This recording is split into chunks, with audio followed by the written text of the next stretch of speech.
Hey guys, I'm Jacob and you're watching the Preppers Bunker Outdoors. This is a Christian conservative prepping and survival channel with a bit of military tactics and background. If you'd like to support this channel, please check out the description box below. We have my websites, beachandtactical.com, where I sell handmade rifle slings, custom to order, and Exodus Knife and Tool. Our knives are made in the USA and are made to be practical. All right, this month, for the month of April, our sponsors is Black Bear Custom Kydex, because I love his Kydex work. So you can check him out in the link below for the month of April. We have a Patreon, we have affiliate links. Also, check out Kentuckiana Gunworks for locally made gun oils and grease. They're absolutely fantastic.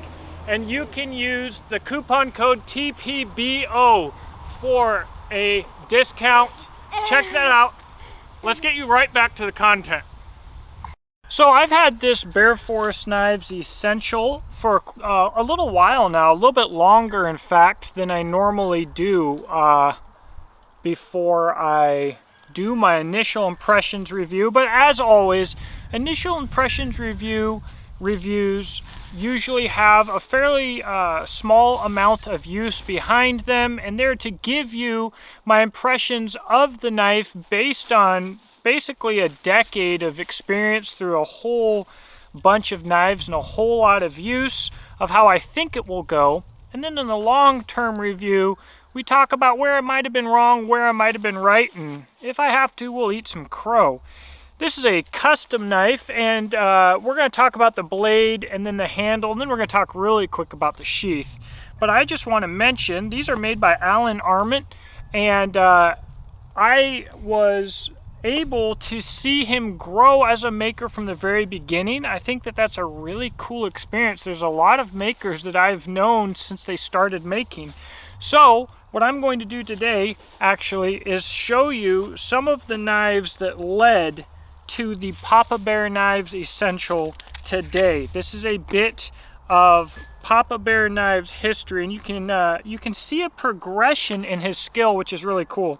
Some makers might be embarrassed if I do this. I don't really ever ask permission to do any of my reviews anyway that I do them, but yeah, his older knives were not quite as nice or refined as the newer ones, but I still love them. This is the Papa Bear Knives Sidekick. Interesting handle geometry here, but it works great, fits great in the hand. Kydex sheath has good retention, and he didn't have any way to attach the belt dangler, so he tied it on there. This was in the very early days of Papa Bear Knives. I've used this knife quite a bit, and I absolutely love it. Fantastic belt knife. And then this is the Wanderlust, and you can see his design style has evolved a little bit here. And this knife actually started, Alan had asked me, Jake, what if your Exodus Knife and Tool, adventure craft had a clip point? I don't know. That sounds pretty cool. Let's find out. So he made it. This was the Wanderlust. He made quite a few. He sent this one to me. The Starry Night Micarta. I believe this is Shade Tree. These actually glow. Such a cool knife. And so you can see a progression from the Sidekick to the Wanderlust and then to the Essential. To me, it is a good progression. I mean, you can see it. That's great. So this particular knife is an A2. I know that Alan, I don't think A2 is a steel that he uses commonly. I see 8670, I see MagnaCut, I see 3V. I'm sure he uses 80 CRV2 and stuff like that. I haven't seen him use a lot of A2. But on the blade here, this is a very unique blade for its size, and part of that is because of this clip point here. And so this clip point is so narrow that for carving, you're able to get into some really tight spots that with a more traditional point you might not be able to. Now, edge thickness at the tip is thick enough to hold together so far. Again, this is initial impressions. Maybe I'll break the tip off. I don't know. But so far, it's been holding together strong. But it is thin enough that, man, this thing is slicey right up to the tip. And with that fine tip, it's really nice for carving. Really helps you get into there. Square spine at the swedge here. Launched some sparks, as you guys saw. No issue. Very comfortable for doing that. I love... Okay, we're still on the blade. Don't get ahead of myself here. This is... Well, dang it. This is Duracoat. I'm like 99% sure, 99.9% sure. But now that I'm on the spot on the camera, I could be brain farting. So if I am wrong, that will be listed in text right here, and I will look like an idiot. That's okay, though, to look like an idiot sometimes when you are an idiot. So, man, okay, blade is great. High grind, nice, thin, slicey. Good edge geometry for general use, and good edge. You have kind of a constant sweep a little bit there. It's not overdone, but it's really nice to use for your feather sticking, for your food processing, for whatever. But for me, star of the show is the handles and handle scales. The whole knife is fantastic, but this is to me like a home run. Very comfortable. Guys, this to me is like aesthetic perfection. I get a little bit particular on pommels when we get flares on pommels on this size knife, because I don't need a flared pommel to hold the knife in my hand when chopping, because I'm not chopping. And if you flare your pommel, it's really common to do too much with it. You have this big old thing at the bottom that's just wasted length, wasted weight. We don't have that. We don't have any waste. If it drops right into my hand, golly, I really love this knife. Now, I said we weren't going to talk about the sheath too much. Alan does do some of his own Kydex, as I understand it. This one came with leather. Sometimes he does aftermarket leather sheaths from various makers.